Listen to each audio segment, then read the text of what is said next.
અહીંયા વેસાક વદ અમાસના દિવસે શનૈશ્વર જયંતિ ઉજવવામાં આવે છે।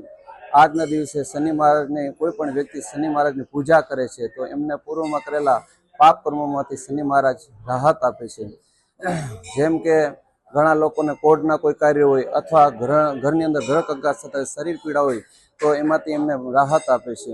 અને આ જે કોઈ પણ વ્યક્તિ શનિ મહારાજને સરસવનું તેલ અને તેલ ચડાવે છે અને વસ્ત્ર પહેરાવે છે, આકડાની માળા પહેરાવે છે તો એમને પાપ કર્મોમાંથી મુક્તિ આપે છે। અને આ વર્ષે શનિ મીન રાશિમાં હોવાથી મેષ રાશિમાં પ્રથમ ચરણ છે, એટલે આ લોકોને મેષ રાશિવાળાને પણ આજે પૂજા કરવી જોઈએ છે। અને પછી સિંહ રાશિવાળાને 2.5 વર્ષની પનોતી છે, લોખંડના પાયે છે, એટલે આ લોકોને શ્રમદાયક છે, એટલે એ લોકોને પણ આજે પૂજા કરવી જોઈએ છે।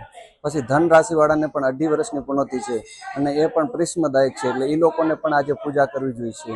પછી કુંભ રાશિના સ્વામી છે, એટલે અને શનિનો 3જો ચરણ છે, એટલે આ લોકોને પણ આજે પૂજા કરવી જોઈએ છે। પછી મીન રાશિને આજે એ લોકોને પણ શનિ છે એટલે 2જો ચરણ છે, એ લોકોને પણ પૂજા કરવી જોઈએ છે, એનાથી એમને ઘણી બધી રાહત મળે છે।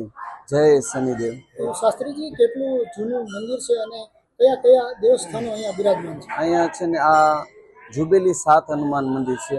આ વર્ષો જૂનું છે। અહીંયા ખોદકામમાં છે ને પીપળા નીચેથી 7 મૂર્તિઓ મળી હતી અને ત્યારથી આ પછી 7 મૂર્તિઓ ઉપર અમારા લોકો સિંદૂર ચડાવીને પછી પૂજા કરવા માંડ્યા અને આજે 500-600 વર્ષ થઈ ગયા છે એ વાતને।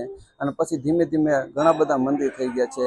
અહીંયા ગણેશજીનું મંદિર છે, સત્યનારાયણ ભગવાનનું મંદિર છે, રાધા કૃષ્ણનો છે, રામ લક્ષ્મણ સીતાનો છે, પછી ચામુંડા માનો છે, ખોડિયાર માનો છે અને 9 ગ્રહનો છે। અને આ 9 ગ્રહ તો અમારે સાઉથના લોકોએ પંડિતો આવી અને અહીંયા શાસ્ત્રોક્ત મુજબ વિધિ વિધાનથી પૂજા કરીને આ રાજકોટમાં નહીં, સૌરાષ્ટ્રમાં હાથલા પછીનો સર્વપ્રથમ મંદિર છે। અને અહીંયા આવવાથી ઘણા લોકોને માનતાઓ, જે કંઈ દુઃખ હોય, દરિદ્રતા હોય તો એમાંથી પણ ભગવાન મુક્તિ આપે છે। અમે ઘણા બધા રિઝલ્ટ જોયેલા છે। લોકો ક્યાં ક્યાંથી દર્શને આવે છે? અહીંયા રાજકોટના જિલ્લાની નહીં, મોરબીથી પણ આવે છે, જુનાગઢથી આવે છે અને દ્વારકાથી આવે છે। આ બધા અહીંયા આવે છે અને અમે જોયેલા છે આ લોકોના, અમદાવાદથી અહીંયા આવેલા જોયેલા છે।